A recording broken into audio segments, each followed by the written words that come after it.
नमस्कार दोस्तों। सामान्य विज्ञान के टॉप 10,000 एमसीक्यू सीरीज के इस वीडियो में हम लोग बात करने वाले हैं जीव विज्ञान पर आधारित कुछ महत्वपूर्ण प्रश्नों के उसके बारे में डिटेल में डिस्कशन करेंगे। इससे पहले के वीडियोस में भी हमने सामान्य विज्ञान पर आधारित बहुत सारे प्रश्नों का डिस्कशन किए हैं, तो जो लोग भी उन वीडियोस को नहीं देख पाए हैं उसको जरूर देख लें ताकि कोई भी महत्वपूर्ण जानकारी उनसे छूट न जाए। तो आइए शुरू करते हैं। आज का पहला प्रश्न, ग्लूकोमीटर के बारे में निम्नलिखित कथनों में से कौन सा कथन सही है? यह एक चिकित्सक उपकरण है, यह गैर चिकित्सक उपकरण है, इसका उपयोग हवा में ऑक्सीजन के स्तर को नापने के लिए किया जाता है, इसका उपयोग हवा में नाइट्रोजन के स्तर को नापने के लिए किया जाता है। सही उत्तर होगा यह एक चिकित्सक उपकरण है। ग्लूकोमीटर का उपयोग जो है रक्त शर्करा यानी ब्लड शुगर मापने के लिए किया जाता है। ये इस टाइप का कुछ डिवाइस होता है और एक स्वस्थ वयस्क पुरुष हो या महिला हो, उसका रक्त शर्करा सामान्य उपवास के कंडीशन में यानी 8 घंटे पहले यदि खाना खाया हो तो उस कंडीशन में उसका रक्त शुगर के सीमा जो होता है 70 से 100 के बीच में होना चाहिए, और यही खाना खाने के 2 घंटे के बाद जो होता है वो करीब 140 के अंदर में होना चाहिए। यह स्वस्थ पुरुष या महिला के लिए है। टमाटर क्या है? सब्जी है, फल है, फली है, खाद्य तना है। यह एक फल होता है। कैसे? फल कौन से होते हैं? इनमें पौधे के फूल से आते हैं। ये फल जो भी होते हैं पौधे के फूल से आते हैं। तो टमाटर ये देखिए फूल है, कैसे बनता है? फूल से ये जब यहीं से फली निकलता है, ये इस वाले पोर्शन से फली निकलता है और उसके बाद यही थोड़ा बड़ा हो गया, ये फिर टमाटर बन जाता है। तो पहला तो इसका कंडीशन है कि फूल से आता है, और दूसरा इनमें बीज होता है। तो सभी जानते हैं कि टमाटर के अंदर बीज भी होता है। तो इस टाइप से जो भी होते हैं फल, वो ये फल के अंदर में आते हैं। और इसके अलावा इस टाइप से आप देख सकते हैं खीरा, वो भी इसी टाइप से फलित होता है। टमाटर हो गया, काली मिर्च भी इसी टाइप से होता है। बैगन, बैगन का भी पहले फूल होता है, फिर छोटा सा फल होता है, फिर वो बड़ा फल तैयार हो जाता है। कद्दू, मटर, मटर भी एक फल ही है। और ये तुरई, ये सारे जो होते हैं फल के कैटेगरी में आते हैं। हालांकि एक आम चल के बोल भाषा में हम लोग इसको सब्जी में मानते हैं, लेकिन एक साइंटिफिक तौर पे देखा जाए तो ये फल के कैटेगरी में आते हैं। आलू क्या है? जड़, तना, कली, फल। ये तना होता है। कैसे? कि क्योंकि इसमें कलियां होती हैं। आलू देखते हैं जो छोटे छोटे छोटे बर्ड्स होती हैं, यहाँ से ये तना जैसे ये निकलता है। तो क्योंकि तने में पत्ती ये सब डेवलप होते हैं, पत्तियां तने पैदा करती हैं, जबकि जड़ों में इन विशेषताओं का अभाव होता है। जड़ में पत्ती वगैरह नहीं होता है, तो इसीलिए आलू जो होता है इसको तना के अंदर क्लासिफाइड करके रखा गया है। जड़ में देखिए क्या कहता है? गाजर, चुकंदर, शकरकंद, मूली, सलजम, ये सब जड़ में आएंगे। तना में आलू के अलावा अदरक, उसमें भी ऐसा आंख जैसा होता है, कलियां होती हैं, और जिससे ये तना निकलता है। और लहसुन, प्याज और गन्ना, ये सारे जो होते हैं तना होते हैं। फूल में फूल गोभी, ब्रोकली। और फल में भी जैसे हम लोग पहले के क्वेश्चन में देखे थे, टमाटर, बैगन, मटर, ये सारे फल में आते हैं। जैव प्रौद्योगिकी, बायोटेक्नोलॉजी का तात्पर्य है बैक्टीरिया का तकनीकी अध्ययन, शरीर में रसायनों का तकनीकी अध्ययन, मानव शरीर रचना विज्ञान के क्षेत्र में तकनीकी का इंफ्यूजन, औद्योगिक प्रक्रियाओं में सजीवों का उपयोग। तो इसमें क्या क्या है? बायो है मतलब जीव से रिलेटेड है, टेक्नोलॉजी है मतलब तकनीक है। तो दोनों का एक साथ आकर जो टेक्नोलॉजी बनता है उसको बायोटेक्नोलॉजी बोलते हैं। तो इसमें सही उत्तर होगा डी, यानी कि औद्योगिक प्रक्रियाओं में ये टेक्नोलॉजी हो गया और सजीव हो गया, बायोलॉजी से संबंधित सजीवों का उपयोग। इसमें देखिए जैव प्रौद्योगिकी वह तकनीक है जो विभिन्न उत्पादों को विकसित करने या बनाने के लिए जैविक प्रणालियों, जीवित जीवों या उससे कुछ हिस्सों का उपयोग करती है। इसके कुछ उदाहरण हैं। चीज, इसमें किसका उपयोग किया जाता है? ईस्ट का। ब्रेड में भी ईस्ट का है। और वैक्सीन में ये लाइव वायरस, इनएक्टिव वायरस का यूज किया जाता है, या डेड वायरस का इसमें यूज किया जाता है वैक्सीन बनाने में। तो ये सारी जो है एक बायोटेक्नोलॉजी का एक एग्जाम्पल हो सकते हैं। जब मानव शरीर का तापमान सामान्य शारीरिक तापमान से लगभग 2 से 3.5 डिग्री फ़ारेनहाइट कम हो जाता है, कम होने की बात हो रही है, तो इस स्थिति को कैसे जाना जाता है? तो ज्यादा होने पे तो बुखार होता है। हाइपोथर्मिया में, हाइपो एक रूट वर्ड है, ग्रीक शब्द। हाइपो का मतलब होता है कम होना, सामान्य से कम यानी नीचे। तो हाइपोथर्मिया में तो कम होता है। बाकी ऑप्शन भी देखते हैं। हाइपर, हाइपर मतलब ज्यादा, ऊपर, उच्च, जैसे ये भी ग्रीक शब्द है, उच्च, परे, अत्यधिक। तो ज्यादा हो गया ये भी, लेकिन यहाँ कम की बात हो रही है। तो इसमें देखते हैं हाइपर पायरेक्सिया, ये भी ज्यादा होता है हाइपर में भी। हाइपर मतलब मीनिंग होता है उसका उच्च।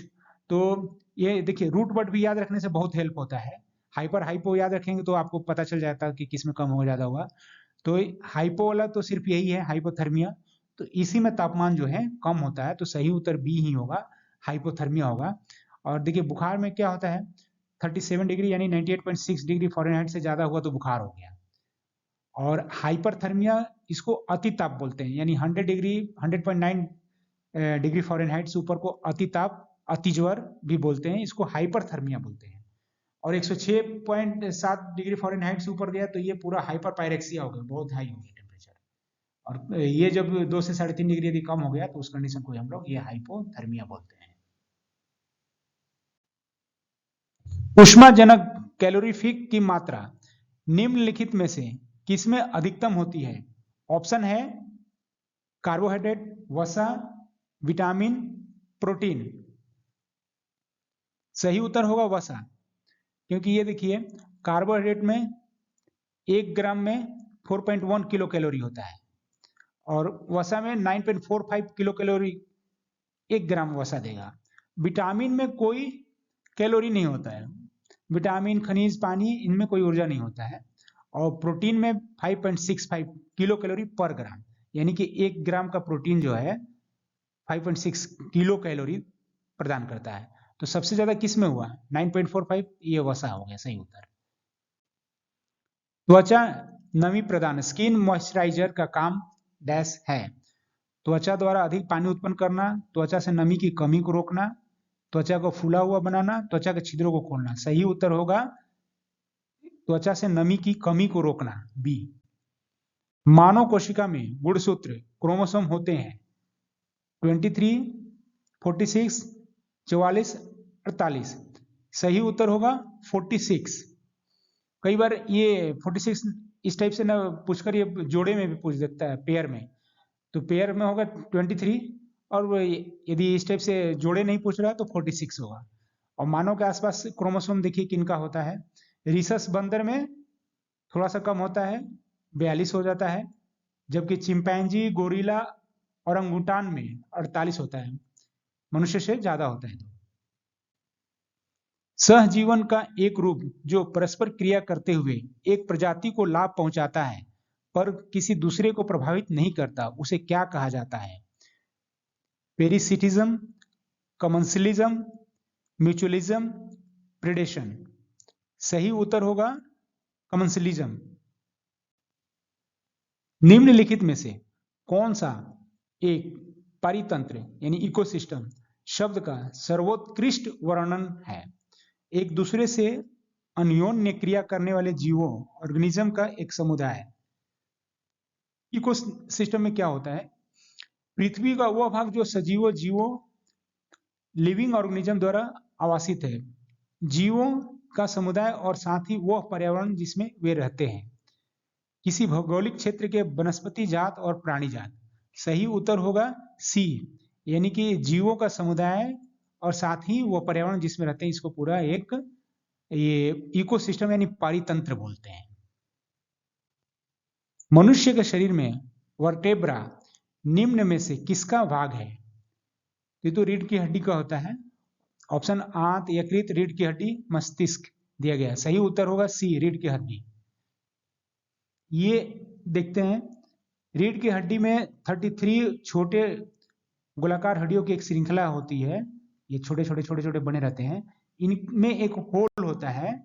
इसी होल से रीढ़ की हड्डी जो है पास करती है, और ये जो छोटी श्रृंखला है इसी को वर्टेब्रा यानी कशेरुक कहा जाता है।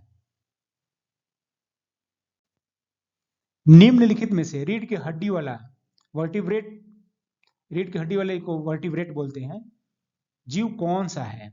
कीवी, स्पॉन्ज, स्टार मछली, श्रेडवर्म। सही उत्तर होगा कीवी। रीढ़ की हड्डी वाले को क्या बोलते हैं? वर्टेब्रेट, यानी हिंदी में कशेरुक, कशेरुक जानवर, यानी जिसमें रीढ़ की हड्डी होता है। यही बिल्कुल याद रखिएगा। कशेरुक के 5 सबसे प्रसिद्ध वर्ग कौन कौन से हैं? स्तनधारी होते हैं, पंक्षी, मछली, सरीसृप, उभयचर। मानव रक्त प्लेटलेट्स डैश छोड़ते हैं जो रक्त के थक्के बनाने में मदद करता है। अभी तक तो हम लोग जनरली जानते हैं कि रक्त के थक्का बनने में विटामिन के मदद करता है। अभी केमिकल से संबंधित बाकी देखते हैं। इसमें सही उत्तर प्रोथ्रोम्बिन होगा, लेकिन कैसे बनता है? प्रोथ्रोम्बिन जो है वो थ्रोम्बिन बनाता है, इसे प्रोथ्रोम्बिन से थ्रोम्बिन बनता है। और फाइब्रिनोजेन जो प्लाज्मा में होता है, ये थ्रोम्बिन की उपस्थिति में ये दोनों मिलके क्या करते हैं?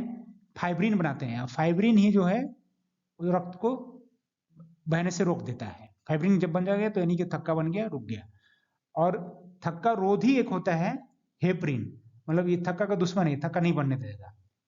तो ये बिल्कुल याद रखिए, हेपरिन थक्का रोधी होता है और प्रोथ्रोम्बिन की वजह से ये थक्का बनता है, ये मदद करता है। और प्लाज्मा में क्या होता है? फाइब्रिनोजेन। तो ये सब जरूरी है थक्का बनने के लिए। हवाई संचरण का कारण नहीं होता है, मतलब संक्रामक एक तरह से समझिए, हवा में जो फैल के जाता है। तो ट्यूबरकुलोसिस, ये तो देखते हैं आगे option, chicken pox, measles, hepatitis B. सही उत्तर होगा आपका हेपेटाइटिस बी, क्योंकि ट्यूबरकुलोसिस भी एक संक्रामक कंटेजियस रोग है, चिकन पॉक्स भी है और मीजल्स भी है। इसमें छींकने, खांसने इत्यादि से ये तीनों रोग हो सकता है, मीजल्स, चिकन पॉक्स और टीबी। हेपेटाइटिस बी तब फैलता है जब संक्रमित व्यक्ति का रक्त, वीर या शरीर का कोई अन्य तरल पदार्थ किसी ऐसे व्यक्ति के शरीर में प्रवेश करता है जो संक्रमित नहीं है। डिस्टिल्ड वाटर, जिसको आसुत जल भी बोलते हैं, में मछली क्यों जीवित नहीं रह सकती है? क्योंकि उसमें जो सही उत्तर इसमें बी होगा, पराशरण मछली के शरीर के तरल पदार्थों को पतला कर देता है, इस वजह से वो नहीं, उसमें जीवित नहीं रह पाती है। इसमें ये सारे ऑप्शन नहीं होंगे, इसमें ऑक्सीजन नहीं होता है, इसमें भोजन नहीं होता है और इसमें सांस नहीं ले सकती, ये सब गलत है। सही उत्तर होगा बी। ये डिस्टिल्ड वाटर होता क्या है? पानी को उबालकर उसकी भाप को एक साफ कंटेनर में संघनित करने से डिस्टिल्ड वाटर बनता है। अब ये आसुत जल पीने के लिए उपयुक्त नहीं होता है क्योंकि इसमें कोई मिनरल नहीं होता है। लवण तो सारा रह गया उसमें, जब उबालते हैं तो उसी बर्तन में रह गया, और उबलने के बाद जो दूसरी जगह जा रहा है वो बिल्कुल डिस्टिल्ड वाटर हो गया, उसमें कोई मिनरल्स नहीं रहता है।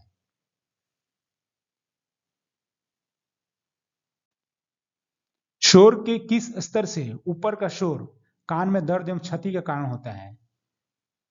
80 डेसिबल, 130 डेसिबल, 150 डेसिबल, 180 डेसिबल। सामान्य बातचीत लगभग कितने डेसिबल होती है? 60 डेसिबल डीबी की। और 130 डेसिबल से यदि ऊपर की आवाज यदि आप सुन रहे हैं तो ये आपका कान में बहुत ज्यादा दर्द करेगा और नुकसान करेगा।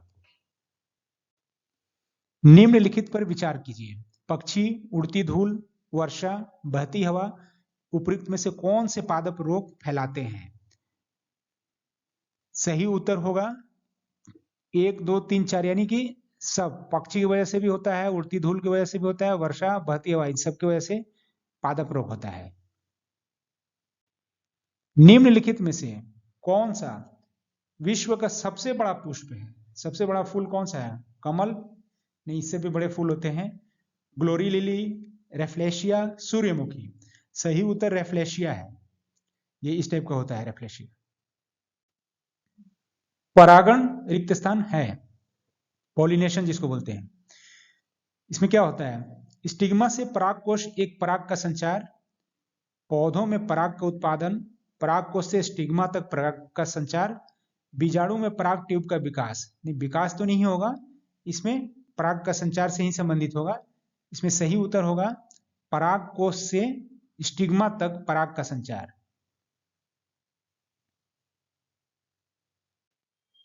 सामान्यतः निम्नलिखित में से कौन सा कैंसर का कारण नहीं है?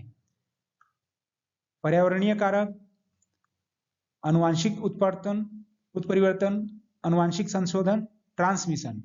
ट्रांसमिशन से तो कैंसर नहीं होता है, तो इसमें सही उत्तर होगा ट्रांसमिशन, क्योंकि इसकी वजह से कैंसर नहीं होता। बाकी इन्वायरमेंटल फैक्टर्स हो सकता है, जेनेटिक्स भी हो सकता है, और जेनेटिक्स मॉडिफिकेशन से भी हो सकता है। संक्रामक रोग को संचारी रोग भी बोलते हैं, इसको इंग्लिश में कम्युनिकेबल डिजीज भी बोलते हैं, ट्रांसमिसिबल डिजीज भी बोलते हैं। कभी कभी इंग्लिश शब्द को भी यूज करके प्रश्न पूछ देता है, इसलिए इंग्लिश शब्द भी मैं बताया हूं यहाँ पे, इसको भी याद करने से आपको कभी कभार मदद हो सकता है। और ये कुछ संचारी रोग यानी संक्रामक रोगों की लिस्ट है, इसको याद कर लीजिए अच्छे से। देखिए, कुष्ठ रोग, हैजा, प्लेग, पोलियो, डिप्थीरिया, बुखार, इन्फ्लुएंजा, इबोला, हंता वायरस, मलेरिया, ये सब जो है कम्युनिकेबल डिजीज है। लीची फल का कौन सा भाग खाया जाता है? इस टाइप के बहुत सारे प्रश्न पूछे जाते हैं कि इस फल का कौन सा भाग खाया जाता है। तो इसमें अंतःफलाभिति, मध्य फलाभिति, मांसल एरिल फलाभिति, इस टाइप के ऑप्शन दिए हैं। इसको याद करना पड़ेगा आपको। मांसल एरिल बोलते हैं, लीची वाले, लीची में जो भाग खाते हैं वो मांसल एरिल होता है। निम्नलिखित में से कौन सा टमाटर के लाल रंग के लिए उत्तरदायी है? कौन सा लाल रंग प्रदान करता है? बीटा कैरोटीन, एंथोसाइनिन, लाइकोपिन, इनमें से कोई नहीं। सही उत्तर होगा लाइकोपिन। लाइकोपिन की वजह से ये लाल रंग होता है। इसी तरह से अन्य फलों के भी रंगों के बारे में पूछा जा सकता है। अब ये जैसे देखिए, टमाटर, तरबूज, गाजर इत्यादि सब में उनका कलर जो होता है लाइकोपिन की वजह से होता है। और जामुनी रंग जैसे वायलेट देख रहे हैं, ये अनार, जामुन, प्याज इत्यादि में ये एंथोसाइनिन की वजह से होता है। ये बिल्कुल याद कर लीजिए, लाइकोपिन की वजह से टमाटर का रंग और एंथोसाइनिन की वजह से ये पर्पल कलर का होता है। अब बीटा कैरोटीन जो होता है, पीला रंग का जो होता है, नारंगी रंग का, पीले नारंगी फल जैसे गाजर, सीताफल, संतरा, पक्के आम और पपीते में बीटा कैरोटीन होता है। गाजर का रंग किसकी मौजूदगी के कारण ऐसा होता है? अभी हम लोग पढ़े थे, कैरोटीन था ना, chlorophyll, phycocyanin, phyco erythrin, carotene, तो सही उत्तर कैरोटीन होगा। पपीते में पीले रंग का कारण है, ये भी अभी पढ़े हम लोग, एक फैक्ट में बताया है, पैपेन, लाइकोपिन, कैरिका जैंथिन, कैरोटीन, तो ये भी सही उत्तर कैरोटीन होगा। मिर्च की तीक्ष्णता का कारण है लाइकोपिन की उपस्थिति, कैप्सिसिन की उपस्थिति, कैरोटीन की उपस्थिति, एंथोसाइनिन की उपस्थिति। ये तो कैरोटीन की वजह से तो कलर होता है, लाइकोपिन की वजह से लाल रंग का टमाटर होता है, और एंथोसाइनिन की वजह से वायलेट कलर होता है जामुन का, अनार का। तो कैप्सिसिन ये जो है, इसकी उपस्थिति के कारण ये मिर्च जो है तीखा होता है, यानी तीक्ष्णता आती है। तो ये बिल्कुल याद कर लीजिए इसको। एफ्ला विष किससे बनते हैं? कवक, जीवाणु, शैवाल, विषाणु। सही उत्तर होगा कवक, जिसको फंगी भी बोलते हैं, फंगी।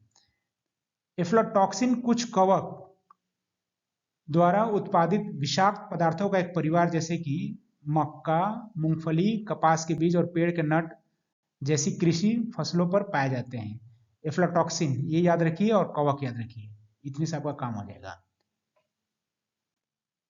मनुष्य में एफ्लाटॉक्सिन खाद्य विषाक्तन द्वारा सामान्यतः कौन सा अंग प्रभावित होता है? हृदय, फेफड़ा, वृक्क, यकृत। ये खाद्य पदार्थ है तो निश्चित रूप से पेट के अंदर वाला कोई भाग प्रभावित होगा। सही उत्तर क्या होगा इसमें? यकृत। रक्त में अधिक मूत्रीय अम्ल डैश बीमारी का सूचक है? संधिवात, हृदय, संधिवात, गाउट, उपयुक्त सभी। सही उत्तर होगा गाउट। यूरिक एसिड बोलते हैं इसको, यूरिक एसिड जब बढ़ जाता है तो उस कंडीशन में ये गाउट वगैरह का प्रॉब्लम होता है।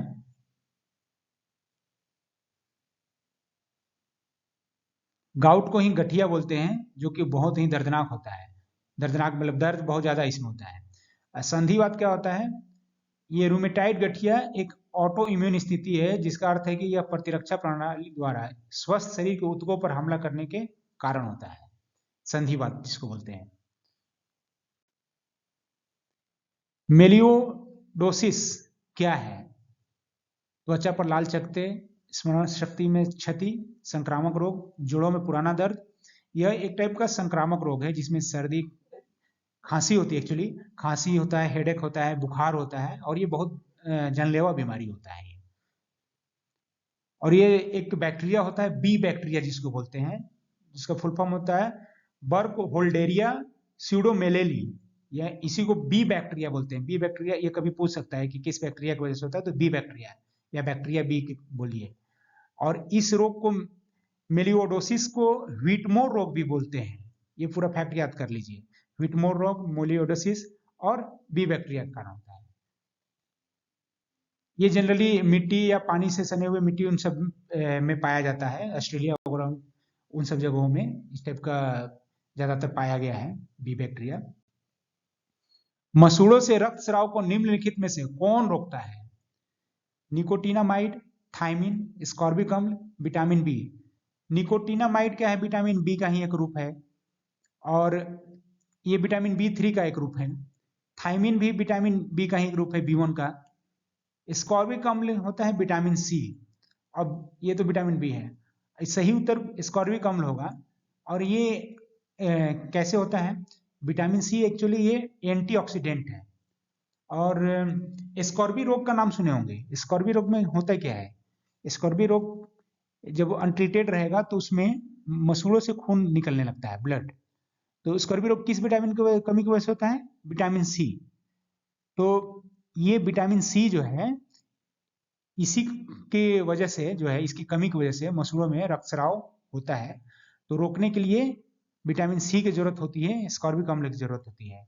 और क्योंकि ब्लड वेसल्स जो है, जिसको रक्त वाहिका बोलते हैं, उसको सही से काम करने के लिए विटामिन सी की जरूरत होती है। और ये चूंकि एंटीऑक्सीडेंट होता है, तो सेल्स का, कोशिकाओं का जो नॉर्मल प्रक्रिया होता है, उसमें फ्री रेडिकल्स जो होते हैं, एंटीऑक्सीडेंट यदि रहेगा तो फ्री रेडिकल्स एक्चुअली डैमेज करते हैं बाकी सेल्स को, तो उनको एब्जॉर्ब करता है, उनको डैमेज नहीं करने देता है सेल को, तो ये रक्तस्राव नहीं हो पाता है। इसलिए स्कॉर्बिक अम्ल का बहुत जरूरत होता है रक्तस्राव को रोकने के लिए।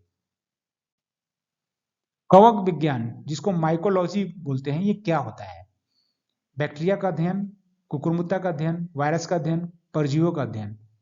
सही उत्तर क्या होगा? इसमें देखिए कवक से संबंधित कौन सा है? कुकुरमुत्ता है, एक तरफ का फंगी है। तो बाकी तो बैक्टीरिया बैक्टीरिया तो हो नहीं सकता, वायरस विषाणु हो गया, परजीवी पैरासाइट हो गया, तो कुकुरमुत्ता होगा सही उत्तर। बैक्टीरिया का अध्ययन को बैक्टीरियोलॉजी बोलते हैं, वायरोलॉजी बोलते हैं विषाणु का अध्ययन को, अब पैरासाइटोलॉजी जो है परजीवी का अध्ययन को बोलते हैं। ल्यूकोडर्मा यानी सफेद दाग, इसका इलाज निम्नलिखित में से किस हर्बल दवा द्वारा किया जाता है? ल्यूकोडर्मा है, ठीक है। अब देखिए इससे संबंधित कौन सा वर्ड है? ल्यूकोसिन, लूकोट्रेप्सिन, लूकोप्सिन, लूकोजेन। इसमें इस टाइप से याद रख सकते हैं कि ल्यूको है इंग्लिश नाम, यदि सफेद दाग का ये नाम याद रहा इंग्लिश में, तो आप यहाँ से उत्तर निकाल सकते हैं। ल्यूको है और ल्यूको से संबंधित यही है, ल्यूकोसिन है, तो सही उत्तर होगा ल्यूकोसिन दवा का यूज किया जाता है। ये इस टाइप का ये बीमारी होता है ल्यूकोडर्मा। श्लेष्मा झिल्ली की सृजन को रिक्त स्थान कहा जाता है? Bronchitis, hepatitis, arthritis, gastritis. तो श्लेष्मा झिल्ली देखिए, इसको यदि थोड़ा मोड़ा आइडिया कुछ भी हो तो निकाल सकते हैं। हेपेटाइटिस तो ये देखिए ये पेट से संबंधित बीमारी हो जाता है। अर्थराइटिस हड्डी से संबंधित, गैस्ट्राइटिस भी पेट से संबंधित बीमारी होगा। और श्लेष्मा झिल्ली जो है ये श्वास के संबंधित होता है। तो ब्रोंकाइटिस जो है श्वास से संबंधित है, तो सही उत्तर होगा ए, ब्रोंकाइटिस। इसमें श्लेष्मा झिल्ली का सृजन हो जाता है, मतलब स्वेलिंग हो जाता है। कोशिका के वैज्ञानिक अध्ययन को कहा जाता है? Taxonomy, physiology, histology, cytology. सही उत्तर होगा साइटोलॉजी। बाकी में देखिए टैक्सोनॉमी तो जंतुओं का वर्गीकरण होता है, उसका वर्गीकरण करने का विज्ञान होता है। फिजियोलॉजी मतलब शरीर क्रिया का विज्ञान होता है। हिस्टोलॉजी में ऊतक विज्ञान या औतिकी जिसको बोलते हैं, ये होता है। निम्नलिखित में से कौन सा मकड़ियों का अध्ययन है? अर्कनोलॉजी, एंथ्रोपोलॉजी, एपियोलॉजी, साइनोलॉजी। सही उत्तर होगा ए, अर्कनोलॉजी। सौरोलॉजी किसका अध्ययन है? मच्छर, छिपकली, तिलचट्टा, सांप। सही उत्तर होगा बी, छिपकली। ओनिर्थोलॉजी किसका अध्ययन है? पक्षी, मक्खी, परुष्कवची, कीट। सही उत्तर होगा पक्षी। इस टाइप के प्रश्न बहुत पूछे जाते हैं, इसलिए मैं अलग अलग बता दिया हूं, दे दिया हूं इसमें। ओनेरियोलॉजी किसका अध्ययन है? भगवान, सपने, नींद, रंग। ये सही उत्तर होगा सपने। टॉक्सिकोलॉजी किसका अध्ययन है? टॉक्सिक क्या होता है? टॉक्सिक मतलब जहर होता है, विष होता है ना। तो देखिए इसमें उससे संबंधित कौन सा है? लॉजी मतलब अध्ययन होता है, टॉक्सिक विष हो गया। इंसानी व्यवहार, जहर, भूचरण, चट्टान। तो जहर है यहाँ पे ऑप्शन, तो इसी का होना चाहिए। सही उत्तर बी होगा। पीडियाट्रिक्स निम्नलिखित में से किसके अध्ययन से संबंधित है? पीडियाट्रिक्स तो बच्चों के, छोटे बच्चों का अध्ययन से संबंधित है। अस्थि रोग तो नहीं होगा, हृदय रोग, हार्ट डिजीज नहीं होगा, शिशु रोग से संबंधित है। सही उत्तर ये होगा।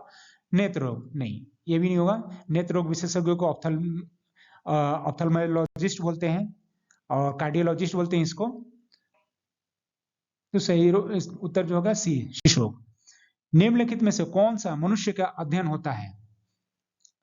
आर्किपोजोलॉजी, आर्कियोलॉजी, एंथ्रोपोलॉजी, एंड्रोलॉजी। एंथ्रोपोलॉजी जो होता है मनुष्य का अध्ययन होता है। राइनोस्कोप की जांच करने का उपकरण है, किसका जांच करते हैं? नाक, मस्तिष्क, कान, आंख। सही उत्तर होगा ये नाक। ये इस टाइप का होता है डिवाइस, ये जो है राइनोस्कोप है। प्रथम मानव हृदय का प्रत्यारोपण किस वर्ष किया गया था? ट्रांसप्लांटेशन जो बोलते हैं इसको, ये सही उत्तर होगा इसका 1967 साउथ अफ्रीका में किया गया था इसका। विश्व का पहला मानव हृदय प्रत्यारोपण 3 दिसंबर 1967 में दक्षिण अफ्रीका के केप टाउन शहर में क्रिस्टियन बर्नार्ड के द्वारा किया गया था। ये भी ये बिल्कुल याद रखिएगा, ये भी पूछा जाता है कि पहला हृदय प्रत्यारोपण किसने किया था? तो क्रिस्टियन बर्नार्ड। कहाँ हुआ था? तो दक्षिण अफ्रीका में। कब हुआ था? तो 1967 में। क्रिस्टियन बर्नार्ड किस लिए प्रसिद्ध है? विश्व का पहला मानव हृदय प्रत्यारोपण के लिए, अभी हमने देखा पिछले प्रश्न में, तो सही उत्तर यही होना चाहिए। बाकी भी ऑप्शन देखते हैं एक बार। लेकिन सबसे पहले स्तनधारी का क्लोनिंग करने के लिए, लघु गणक की तालिकाओं का पहला प्रकाशन करने के लिए, विश्व की प्रथम प्रणाली शिशु का जन्म देने के लिए। तो सही उत्तर क्या हो जाएगा? विश्व का पहला मानव हृदय प्रत्यारोपण के लिए। ये बिल्कुल बहुत इंपॉर्टेंट क्वेश्चन है, याद रखिए इसको।